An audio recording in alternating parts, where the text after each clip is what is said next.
Olá pessoal, aqui é o professor Ramiro com mais uma videoaula de lógica de programação com o Visual. Hoje o conteúdo da nossa aula de número 9 será variáveis compostas. Para falar de variáveis compostas, antes nós precisamos lembrar do que são variáveis. Variáveis são espaços de memória usados para armazenar dados. Tá? Nós vimos lá no início do curso que esses espaços podem ser de 4 tipos, né? Eu posso definir uma variável com 4 tipos diferentes: inteiro, real, caractere e lógica. Nesse exemplo aqui na tela do computador, é um exemplo hipotético, onde eu tenho um espaço de memória e eu defini 4 variáveis, chamadas N1, N2, N3 e N4. E vou atribuir valores para elas. Por exemplo, N1 recebe 3, N2 recebe 5, N2 recebe 5, N3 recebe 0 e N4 recebe 1. Observem que os números ficaram armazenados, cada qual dentro da variável com seu respectivo nome. E eles ficaram armazenados de forma aleatória, não em uma forma sequencial ou lógica. Porque na realidade é isso que acontece. As memórias, elas são utilizadas a partir de espaços que ela tem disponível. E esses espaços nem sempre estão em uma sequência contínua, por exemplo. Hoje nós vamos falar sobre variáveis compostas. E o que são variáveis compostas?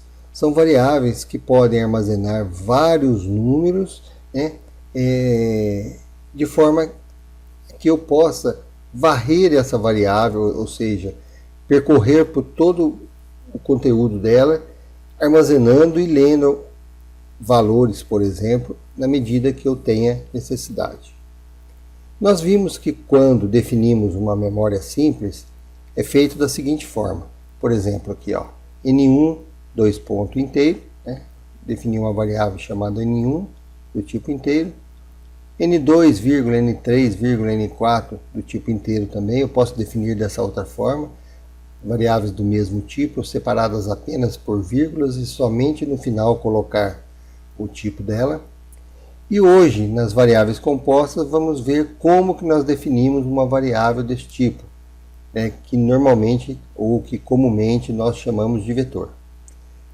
Ela é escrita da seguinte forma: nome da variável 2 pontos, vetor, a palavrinha vetor, abre colchetes, 1.4 aqui no caso, que é um exemplo, né? Porque esse exemplo meu eu estou criando um vetor de 4 posições, mas poderia ser 10 posições, eu colocaria 1.10, 100 posições, 1.100 e assim sucessivamente. Então eu estou definindo um vetor de 4 posições do tipo inteiro, ou seja, n, que é o nome do vetor, 2 pontos, vetor 1.4 de inteiro, ok? Isso quer dizer que a minha variável tem o nome de n, ela é do tipo vetor com 4 posições do tipo inteiro. Para me armazenar valores dentro dessa variável, eu tenho que acessá-la pelo número de índice dela, ou seja, pela posição dela dentro do vetor. Ou seja, na posição 1, eu vou colocar, por exemplo, o número 3. Então eu faria n índice 1 recebe 3. Na posição 2, n índice 2 recebe 5. E assim sucessivamente até preencher todos os números. Ok?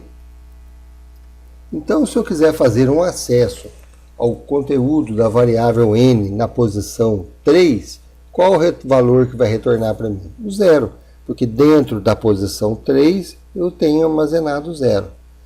Se eu quiser acessar a posição 4 do meu vetor, eu vou retornar o número 1, porque o 1 está na posição 4 do vetor. Então observe que aqui é o nome do vetor, ele tem 4 posições que eu defini aqui em cima, né, e cada uma dessas posições recebe um número que varia de 1 até o tamanho máximo do vetor. No nosso exemplo aqui, 4. O nome correto das variáveis compostas é variáveis compostas homogêneas unidimensionais. Mas nós, a partir de agora, vamos tratá-las apenas de vetores, ok?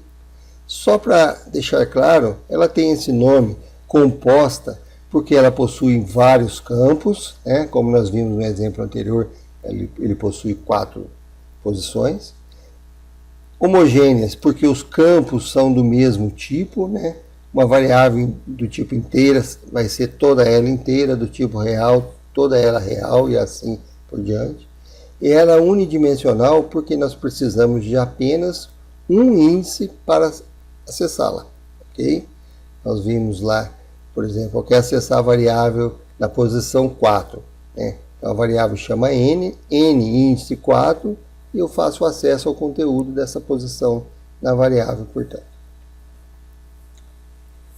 Aqui eu estou citando um exemplo de um programa, para nós entendermos melhor, de um algoritmo que eu vou digitar 4 números em um vetor, de 4 posições, e depois eu vou mostrar a posição que esse número ficou armazenado.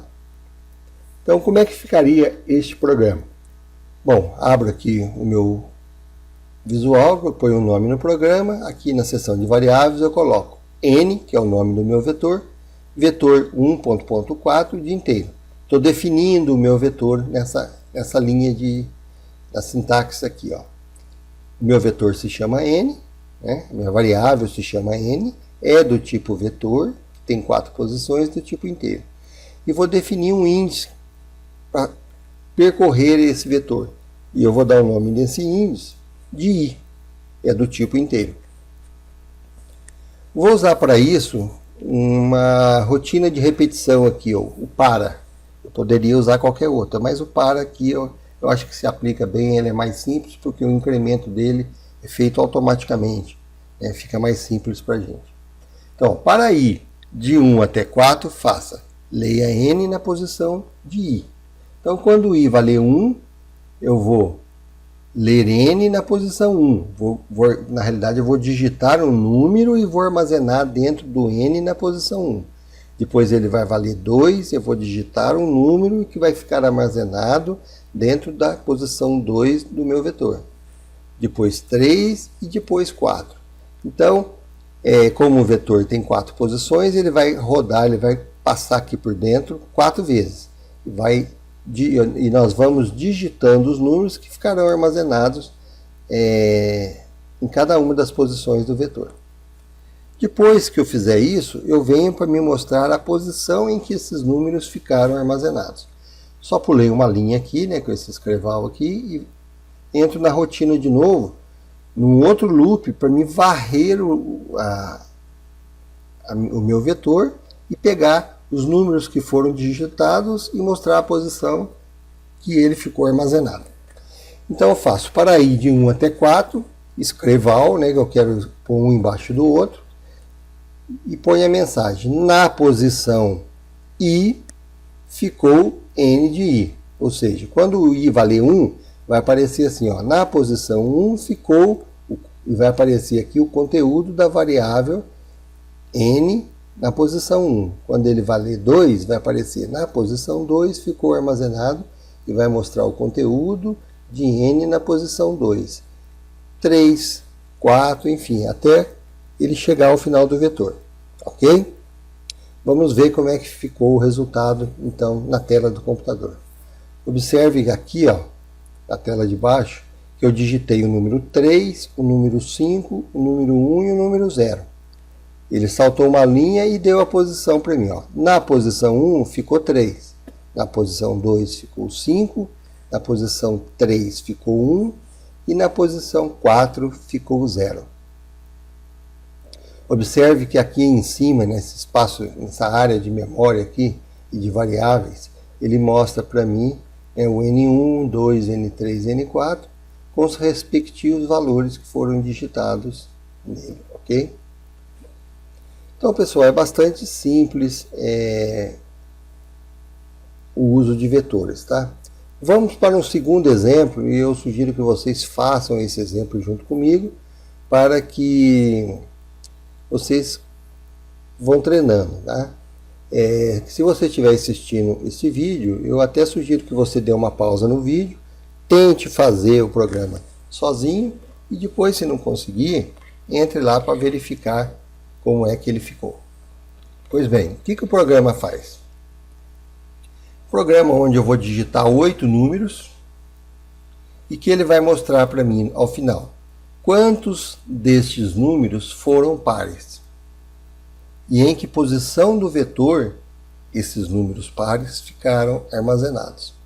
Ok? Então vamos lá. O código fonte ficaria da seguinte forma. Vou definir o vetor, eu vou dar o nome de n aqui, né? N vetor de 1.8 de inteiro, ou seja, minha variável chama n, é do tipo vetor, com 8 posições, do tipo inteiro. Defini o índice meu, que eu vou dar o nome de i, também inteiro, e também uma variável que eu dei o nome de tot, né, de total, onde eu vou estar armazenando, vou somar nela a cada vez que eu descobrir um número par, ok? Para mim saber ao final do programa quantos números pares foram digitados. E aí eu começo o programa. Vem aqui, ó, para i de 1 até 8, faça. Escreva, digite o i, ó, ponto, número. O que eu quero fazer com isso aqui? Estou dando essa mensagem na tela, digite o. O i aqui, quando for 1, vai aparecer assim, digite o 1, 0 ponto, vai dar a impressão de primeiro número. Quando for 2, digite o segundo número, o terceiro número, até que chegue ao 8º número, ok? E vou digitando, ele vai ficar aqui no loop, ou seja, a cada digitação que eu fizer, o número digitado ficará armazenado na posição relativa ao i naquele momento. Quando ele encerrar, ou seja, que ele digitar os 8 números, ele sai fora desse loop, vem para cá, eu escrevo uma linha em branco, ou seja, salto uma linha em branco, e vou fazer uma nova rotina agora para descobrir se os números são pares, os números digitados são pares ou não. Como é que eu sei que o número é par? Vocês lembram que nós fizemos um exercício desse tipo? Eu divido o número por 2, se o resultado, ou seja, se o resto da divisão for 0, o número é par. Se for diferente de 0, é ímpar. Ok? Então eu faço aqui a função C. Ó. Se n de i mod 2 igual a 0, então, se isso aqui for verdadeiro, ou seja, se o conteúdo da variável n na posição i dividido por 2 tiver como resultado o resto 0, eu vou fazer o quê? Eu vou somar 1 na variável tot, que está iniciando com 0, vou escrever a mensagem número par na posição de i, né? E fim C. Aí ele vem aqui para o fim par, não atingiu os 8 ainda, volta. Pego o segundo número, divido por 2, o resto é 0, se for, eu venho, somo no tot, mostro a posição dele, enfim, eu vou ficar dentro desse loop até o i atingir 8, e a cada passagem testando se o conteúdo da minha variável n na posição de i, dividido por 2, vai ter resto 0. Se tiver, porque é número par, e aí eu faço esse procedimento. Quando eu atingir o número 8 aqui, eu fizer